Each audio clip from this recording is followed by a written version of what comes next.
আপনার আজগবি কাহিনী আর শোনার সময় নেই আমার, বুঝছেন? আমার অনেক কাজ আছে। হ্যাঁ, আমি তো বাজার করতে বেরিয়েছিলাম। আমি বাজার না করলে বাড়িতে রান্না হইব না, বুঝতে? তুমি এসব কি বলছো? আমাদের এত সুন্দর কাটানো মুহূর্ত তোমার কাছে আজগবি হয়ে গেল? আমারও না ইদানিং ওকে সন্দেহ হচ্ছে। বলেন তো মনির কাকা, ওর আসল কাহিনীটা কি? আমিও জানতে চাই।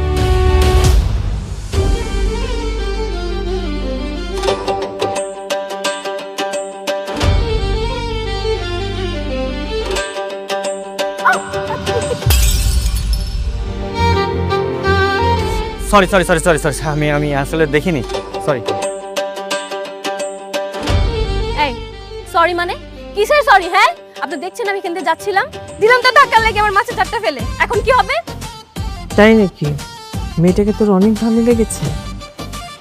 হ্যাঁ মা, অনেক পছন্দ হয়েছে। সরি, আমি বিয়ে করতে পারবো না।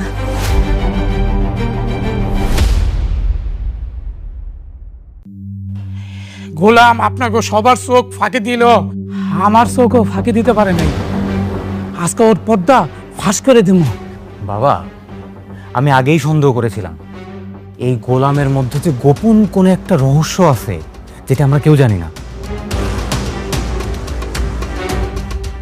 আমারও না ইদানিং ওকে সন্দেহ হচ্ছে। বলেন তো মনির কাকা, ওর আসল কাহিনীটা কি?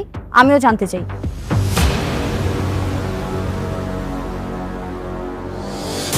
কিরে গোলাম, তুই কবি না আমি কমু? না মানে আমি তো কিছু করি নাই, আমি তো জানি না আমি কি করছি, কি বল। এই তুই বল কি জেনেছিস? আপনারা তো গোলামের রান্না খায়া আঙ্গুল চাটেন আর রান্নার প্রশংসা করেন, আবার মাঝে মাঝে বলেন যে আমার থেকে ও ভালো রান্না করে। ও কেমনে ভালো রান্না করে এই আসল কাহিনীটা কিন্তু আমি জানা গেছি। কার কাছে রান্না শিখছে জানেন? কুদ্দুসের কাছ থেকে রান্না শিখছে। এই জায়গায় আসার আগে ও কুদ্দুসের হোটেলে বাবুর্চির কাম করতো, সেখান থেকে রান্না শিখা আইসা ও এখানে এসে ভাব ধরে। এই বেয়াদব, এক চড়ে তো সব কটা দাঁত ফেলে দেবো। এই কথা বলার জন্য তুমি ডেকে নিয়ে আসে গোলামের আসল সত্য জানে গেছো? যা। মানে মশা মারতে কামান নিয়ে আসার অবস্থা। ওর চিল্লাপাল্লা শুনে মনে হচ্ছে গোলাম বিরাট বড় একটা ডন, যে তার আত্মপরিচয় গোপন করে এই বাড়িতে কাজের ছেলে সেজে আছে, যার সত্য এখন রিলিজ হবে। ফাজলামি হচ্ছে এখানে। সরি, আমার ভুল হয়ে গেছে, আমার মাফ করে দিন। নেক্সট টাইম আর এই ধরনের ফালতু খবর নিয়ে আমাদের সামনে আসবে না, গাধা কোথাকার। যাও এখান থেকে। ঠিক আছে ম্যাডাম। এই গোলাম যাও। গোলাম, রান্না শেষ হয়েছে? না গো, আর একটু বাকি আছে। নাগো আবার কি? তোমাকে বলেছি না যে আমাকে নাগো হ্যাগো এসব বলবা না। দেখো, যত তুমি তো আমার স্ত্রী, তাই না? আমি তো আর বাইরে সবার সামনে ডাকতেছি না, বাসায় মাঝে মাঝে ডাকলাম। আচ্ছা, একটু পর আমি শপিং এ যাব, রেডি থেকো। আচ্ছা ঠিক আছে, যাও।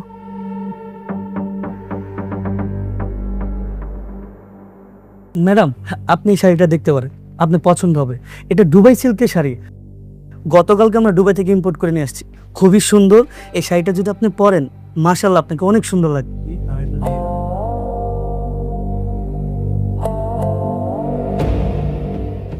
না না না না, এটা জীবনও দুবার শাড়ি বোন। হু আর ইউ? ম্যাডাম, এই লোকটাকে? আমি ওনার বাসার কাজের লোক। কি কাজের লোক? তুই একটা কাজের লোক হয়ে এত দামি শাড়ি হাত দিছস? তুই জানোস এই শাড়ির দাম কত? হ্যাঁ, জীবনে গেছস দুবাই? দুবাই শাড়ি চিনস? আমার মনে হইলো, আমার মন করতেছে এটা জীবনও দুবার শাড়ি হবো না, এটা বড় জোর গুলিস্তানের শাড়ি হইতে পারে। কাপড়টা দেখে তো হয়েছে কেমন কেরমেরা মনে হতেছে কাপড়। তোর তো সাহস কম না? ম্যাডাম, এসব ফকিন্নির বাচ্চাদেরকে কেন আপনার সাথে করে নিয়ে আসেন? হ্যাঁ, ওর জন্য তো আমার সবার মান সম্মান সব চলে যাচ্ছে। ও আমার দুবাই সিল্কের শাড়িটা বলতেছে কেরমেরা গুলিস্তানের শাড়ি। ম্যাডাম, এই লোক মিথ্যা কথা কইতেছে, এটা দুবাই শাড়ি না, বুঝছেন? আর ডব মারতেছে, চলেন আমরা অন্য দোকানে যাই। কিসে? আমি ডব মারতেছি মানে? আমি ডব মারতেছি? ম্যাডাম, আপনি এখানে আরাম করে বসেন, আপনার জন্য জুসের ব্যবস্থা করতেছি। আর এই কাজের লোকের ব্যবস্থা করতেছি। এই চল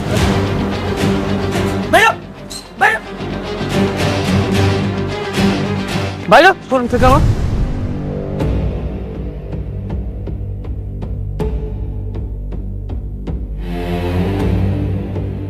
ফকিন্নির বাচ্চা, তোরে যেন আজকের পর থেকে এই শোরুমের সামনে না দেখি। তোদের মতন ফকিন্নিরে ভিতরে ঢুকতে দেওয়াই উচিত না। আপনাকে ধাক্কা দিয়ে ফেলে দিলেন কেন? ওরা ধাক্কা দিয়ে ফেলে দিছি, বেশ করছি। বেশ করেছি।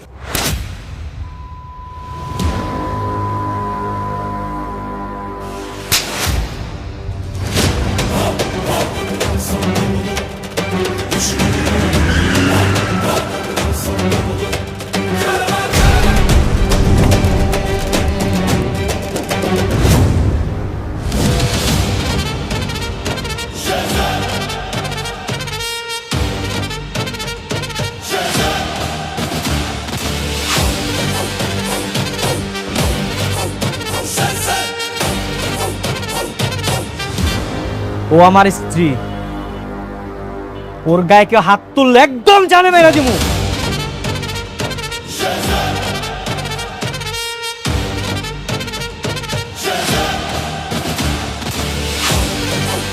চলো।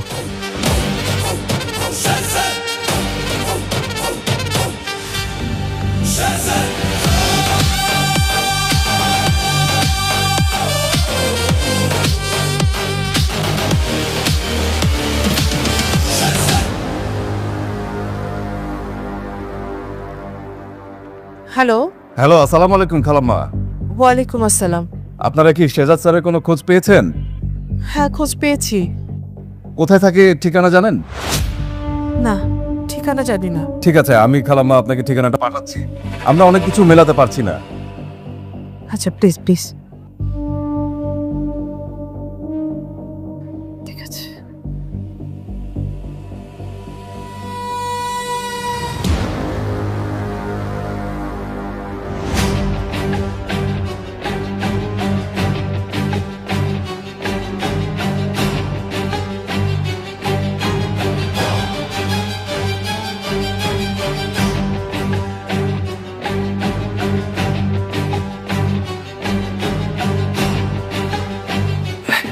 ম্যাডাম,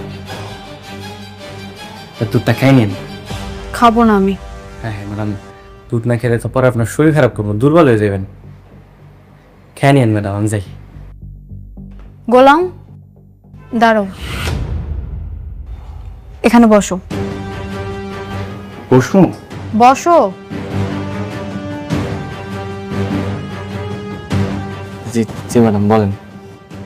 আজকে তোমাকে দেখে আমি হঠাৎ অবাক হয়ে গেলাম। তুমি একটা কাজের লোক হওয়া সত্ত্বেও তোমার কোনো সমস্যা হলে এত গাড়ি, বডিগার্ড সব ছুটে চলে আসে।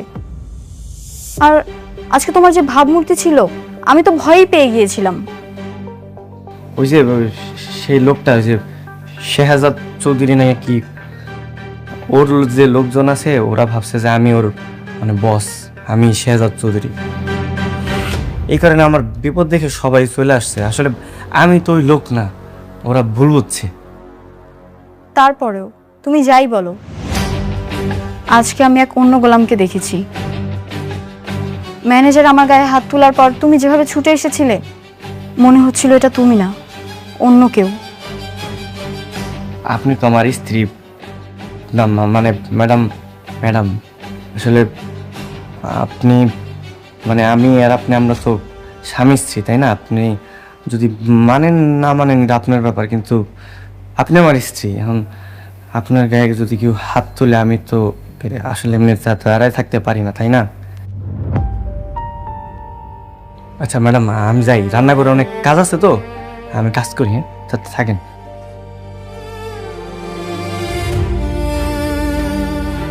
আপনি আমার স্ত্রী, এখন আপনার গায়ে যদি কেউ হাত তুলে আমি তো আসলে এমনি দাঁড়ায় থাকতে পারি না, তাই না?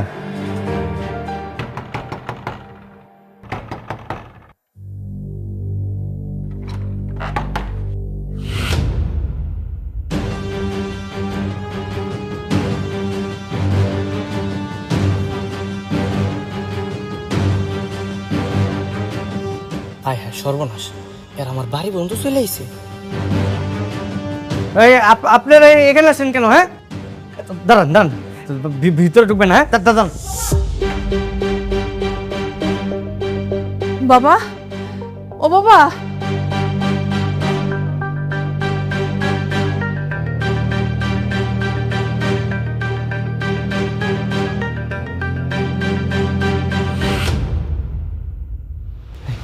আপনাদের কি মাথায় সমস্যা আছে? হ্যাঁ, আমারে খুঁজতে খুঁজতে আমার বাসা অবধি চলে আসছেন, কি কি সমস্যা? শেহজাদ, তুমি আমাদের সাথে এমন করছো কেন? বাবা তুই কবে থেকে এ বাড়িতে আছিস? মানে এখানে কি করছিস বাবা? কি আমি এই বাড়িতে কি করতেছি মানে? আমি তো এই বাড়িতেই থাকি, এই বাড়িতে রান্না বান্না করি, তারপরে ঘর মুছি, সব কাজ আমি করি। তুই তুই সব কাজ করছিস? মানে তোর নিজের কোটি কোটি টাকার সম্পত্তি, হ্যাঁ, এগুলো ছেড়ে তুই এখানে ঘর মাছিস, থালা বাসন, রান্না বান্না। তুই কি পাগল হয়ে গেছিস বাবা? ও বাবা তুই পাগল হয়ে গেছিস, তুই কি বলতেছিস বাবা? আমি পাগল হইনি, আমি ঠিক আছি। পাগল আপনারা হয়ে গেছেন। আর আমার আমার কোটি কোটি টাকার সম্পত্তি কোথেকে আসবো? কি বলতেছেন উল্টাপাল্টা? আমি আমি এই বাড়িতে থাকি, এই বাড়ির কাজের লোক, আমি এই বাড়ির জামাই। জামাই? জামাই মানে? জামাই মানে আমি এই বাড়ির মেয়ে বিয়ে করছি।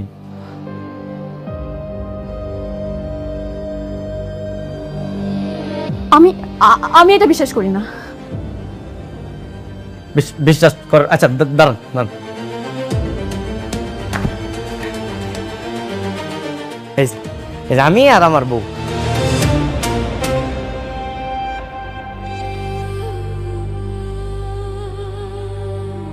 মা, মা আপনার ছেলেটা কি বলছে? মা, ওর স্ত্রী সন্তানটাকে আবার বিয়ে করছে মানে? মা আপনার ছেলেটা কি বলতেছে? মা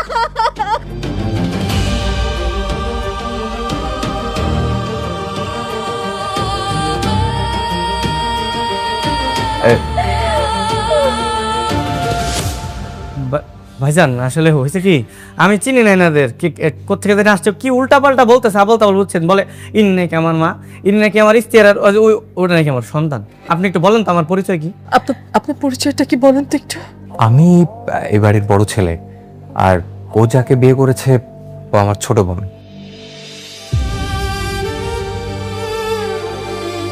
এবার বিশ্বাস হয়েছে তো আপনাকে? হ্যাঁ বিশ্বাস হয়েছে না? এবার আল্লাহর রাস্তা আমার একটু ছাড়েন, আপনারা যান। হ্যাঁ, এই উল্টাপাল্টা কথা বইলা মানে অপবাদ দিয়ে না আমার নামে। আমার সুন্দর একটা সংসার, আমার বউ শুনলে কিন্তু আবার ঝামেলা হয়ে যাবো। আপনারা যান। বাহ বাবা বাহ, আমাদেরকে পর করে দিয়ে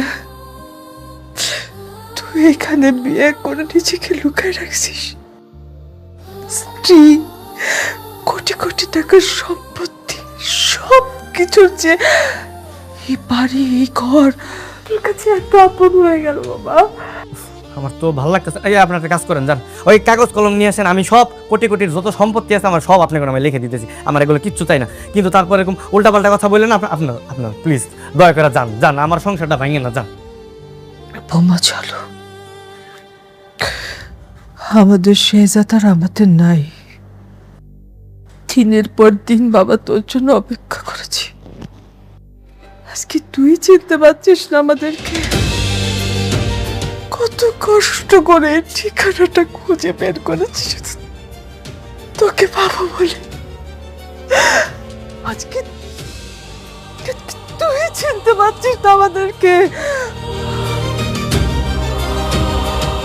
বোমা, কেউ যদি ঘুমায় থাকে তাকে জাগানো যায়, কিন্তু কেউ যদি জেগে থাকে তাকে জাগানো যায় না।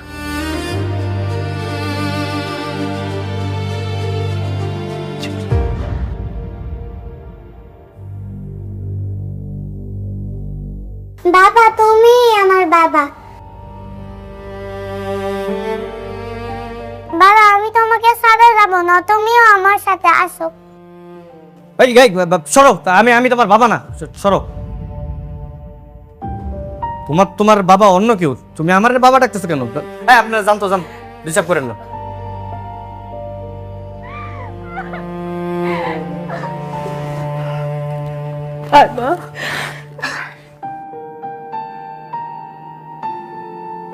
দাও না আমার ছবি,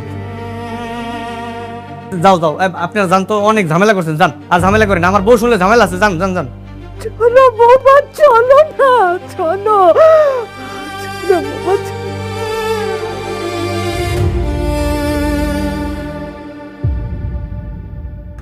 ঠিক আছে আসে বুঝি না ভাই, আমি কিন্তু এগুলো চিনি না। ঠিক আছে, যা তোর কাজ কর। এই গোলামের নামে কোটি কোটি টাকা, আর এরা গোলামের আসল পরিবার। এর রহস্য আমাকে বের করতেই হবে। মনির, জি ছোট মালিক। গোলামের আসল পরিচয় কি? ওর বাবা মাকে, কোথায় থাকে ও? আমি তো এত কিছু জানি না মালিক। জানো না মানে? তুমি না ওকে বাসায় নিয়ে আসছো? তুমি তো বলেছিল তোমার ভাতিজা হয়। ও হ্যাঁ, ও আমারে কাকা কাকা কয়ে ডাকে, আমি ওর লেগে ভাতিজা কয়ে ডাকি। এমনি তো রক্তের কোনো সম্পর্ক নাই তো। তার মানে ওর আসল পরিচয় ওর বাবা মা তুমি সত্যি জানো না? না, ও তো জানে না। ও ওর বাপ মার নাম কইতে পারে না। মানে হইতেছে কি, ওই যে 3-4 মাস আগে অজ্ঞান অবস্থায় ওরে নদীর ধারে পাই। তারপর আমরা বস্তিতে কয়েকজন মিলে ওরা হাসপাতালে ভর্তি করেছি। এরপর থেকে ও বস্তিতেই থাকে। শুরুতে ও কারিমের হোটেলে কাজ করতো। তারপরে একদিন আপনার আব্বা আমারে কইলো যে এই বাড়িতে একটা কাজের ছেলে দরকার, আমি ওরে এখানে নিয়ে আইছি। এইটুকুই, এর চেয়ে বেশি কিছু আমি জানি না। খেলাটা তাহলে এখানেই। এই গোলামি তাহলে কর্মা গ্রুপ অফ কোম্পানির আসল মালিক শেহজাদ খান, যে তার স্মৃতিশক্তি হারিয়ে এই বাড়ির কাজের লোক। এইবার খেলাটা আমি খেলব। মালিক, কোনো সমস্যা? না, তুমি যাও।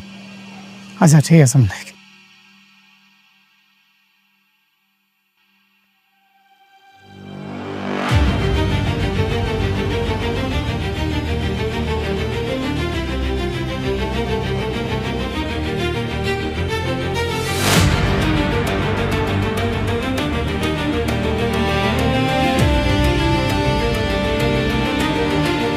আম্মু, এই দেখো তোমার আঙ্কেল তোমার জন্য কত কিছু নিয়ে আসছে। দেখো, এই যে তোমার ফেভারিট ডল, এই দেখো তোমার ফেভারিট চকলেট। পছন্দ হয়েছে? তুমি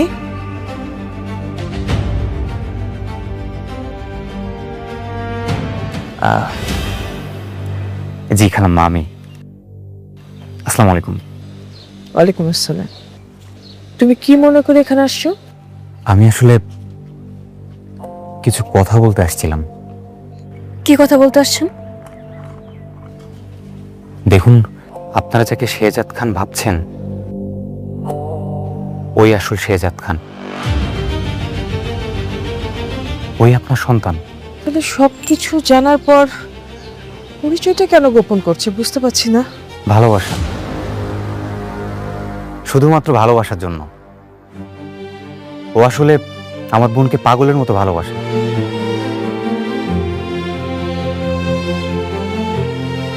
কোনোভাবে আমার বোনকে বুঝতে দিতে চায় না যে ওর আগে একটা বউ ছিল, বাচ্চা ছিল।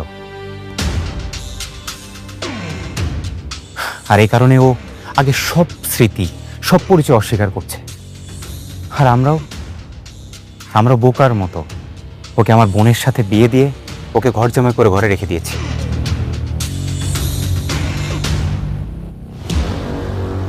খালাম্মা, আমি আপনাদের এখানে কষ্ট বাড়াতে আসিনি। আমি আসছি এই বাচ্চাটার জন্য। আমি গতকাল ওকে দেখার পর থেকে না আমার বুকটা ভেঙে যাচ্ছে। আমি রাতে ঘুমাতে পারিনি। এরকম একটা মাসুম বাচ্চা, এরকম একটা দুধের শিশুর সাথে একটা মানুষ কিভাবে এমন করতে পারে, তাও শুধুমাত্র ভালোবাসার জন্য। শুধুমাত্র ভালোবাসার জন্য। আসলে আমার বোনকে ও বড্ড বেশি ভালোবাসে তো। আমি আজকে জানতে পারলাম ওর আসল পরিচয়টা। এরপর আমি কি করব, কাকে বলবো, আমার কি করা উচিত, আমি কিচ্ছু বুঝতে পারছি না।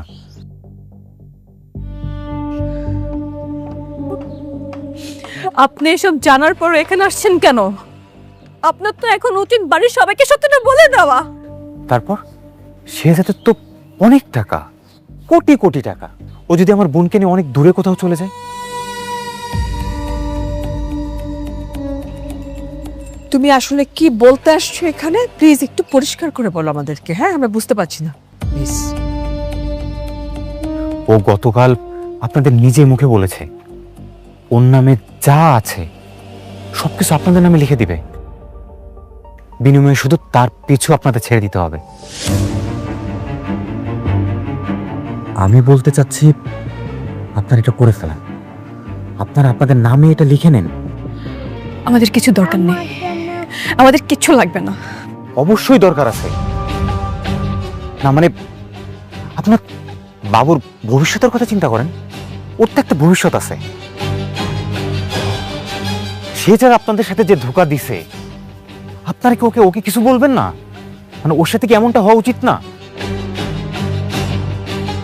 বৌমা, ঋষাদ ঠিক কথাই বলেছে।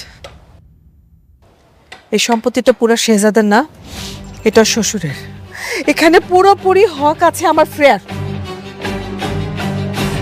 শেহজাদ যদি নিজেকে বদলাতে পারে, তাহলে তুমি কেন তোমার হকটা ছাড়বে বৌমা? হ্যাঁ অবশ্যই। এক কাজ করুন, আপনারা কালকে লয়ারের কাছে চলে আসুন, আমি কালকে শেহজাদকে বুঝিয়ে ওকে ওখানে নিয়ে আসছি, কোনো সমস্যা নেই। আসলে ও আমার বোনের জন্য সবকিছু করতে পারে, সবকিছু ছেড়ে দিতে পারে। কিন্তু আপনি কেন আমাদের হেল্প করতে চাচ্ছেন? আসলে সবকিছুর উপরে তো ন্যায় বিচার। আমার বোনের জামাই হলে কি হবে, আমি তো আসলে ন্যায় বিচার থেকে সরে আসতে পারি না। আর সবচেয়ে বড় বিষয় এই বাবুটা, এই বাবুর এখানে থাকার কথা না, এই বস্তিতে না, ওর থাকার কথা তো রাজপ্রাসাদে। ও কেন এখানে থাকবে? দেখুন, আমি মন থেকে করতে চাচ্ছি আপনাদের জন্য, আমার নিজের সন্তুষ্টির জন্য। আমাকে প্লিজ না করবেন না, প্লিজ, আই ইনসিস্ট। ঠিক আছে, তোমার যেটা ভালো মনে হয় তুমি সেটাই করো, আমার কিছু বলার নেই।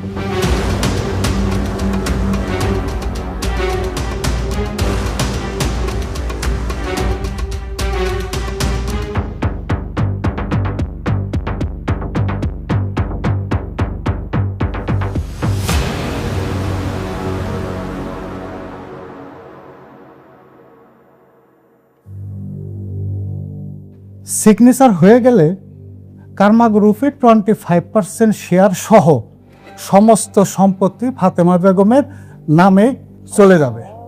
এইটা আর ফেরানো যাবে না। কোনো সমস্যা নেই, নেক আপনি আমার একটা কাগজ দেন, আমি সাইন করে দিতেছি। কি কি লাগবে সব নিয়ে নেক, আমার একটু শান্তিতে সংসার করতে দিলেও। তুই কার সাথে শান্তিতে সংসার করবি? আমার বউয়ের সাথে সংসার করব, ঋতুর সাথে। আমি ওরে ছাড়া থাকতে পারবো না। আমার আপনারা ছাইরা দেন। তোর কি মেয়েটার জন্য একটুকু খারাপ লাগতেছে না? একটু মায়া লাগতেছে না? এই যে বাচ্চাটা, তোর বাচ্চাটা, তার জন্য তোর খারাপ লাগতেছে না?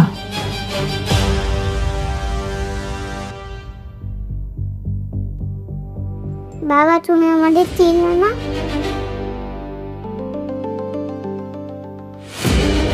মামুনি, আমি তোমার বাবা না, বুঝতে পারছো? সত্যি বলতেছি, তোমার বাবা আমি না, অন্য কেউ। রিশাদ ভাই শোনেন না, আমি ওনাদের সবকিছু সাইন করে দিতেছি, ঠিক আছে? ওনারা আমার পিছনে পড়ে থাকবো না তো? আরে না না না, তোমার পিছনে কেউ আসবে না। আচ্ছা ঠিক আছে। আমার মানে আপনি শুনেন, আপনি রাগ করেন না, বুঝছেন? কষ্ট পায়েন না। আসলে দেখেন, মানে আমি যাদেরকে চিনি না, এর জন্য তো আমার মন টানতেছে না, বুঝতেছেন না? আপনি যারে খুঁজতেছেন সে হয়তো বা অন্য কেউ, মানে বাইরে কোথাও আছে, আপনি ওনারে খুঁজেন, আমারে ছেড়ে দেন। নিজের মাকে বলছেন ছেড়ে দেন, নিজের মাকে উনি করে বলছে। প্রেম মানুষকে কতটা অন্ধ করে দিতে পারে। ঠিক আছে, ছেড়ে দিলাম, যা। আজকে থেকে তোর জন্য এক ফোঁটা চোখের পানি আমি ফেলবো না। সই কর, যা কিছু আছে নিয়ে যা, সই কর। হ্যাঁ, সই করো। আজকের পর থেকে আমরা তোমার বাধা হয়ে দাঁড়াবো না।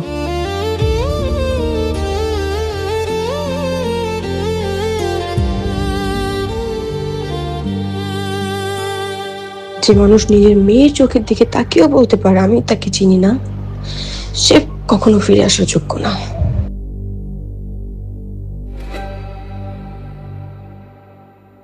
বাবা লেখো না, মা কান্না করবে।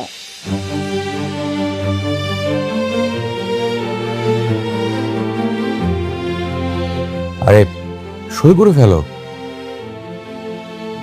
বাচ্চাদের কথায় কান দিও না, সই করো।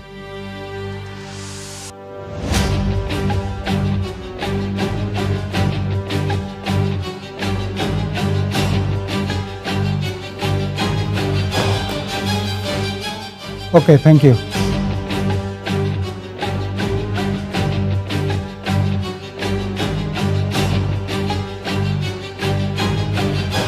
ঝামেলা শেষ, আমি সাইন করে দিছি, আপনারা থাকেন, আমি যাই।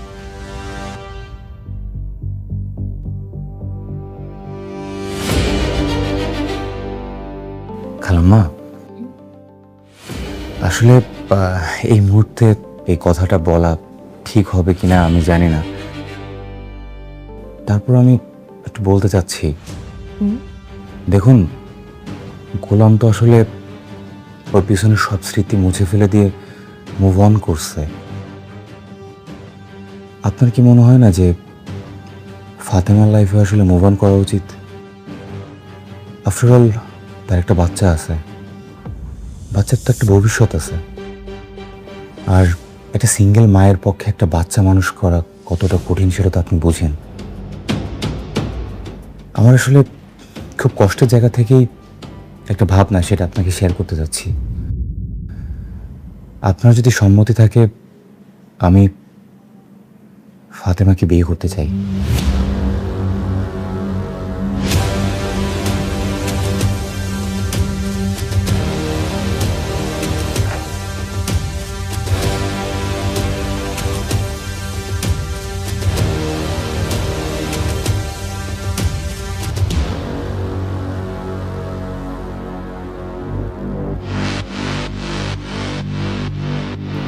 উনি এখানে কি করছেন?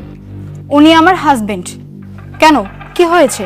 আমরা অথেন্টিক সোর্স থেকে জেনেছি যে ওনার ব্যাংক অ্যাকাউন্টে 2000 কোটি টাকার অবৈধ লেনদেন হয়েছে।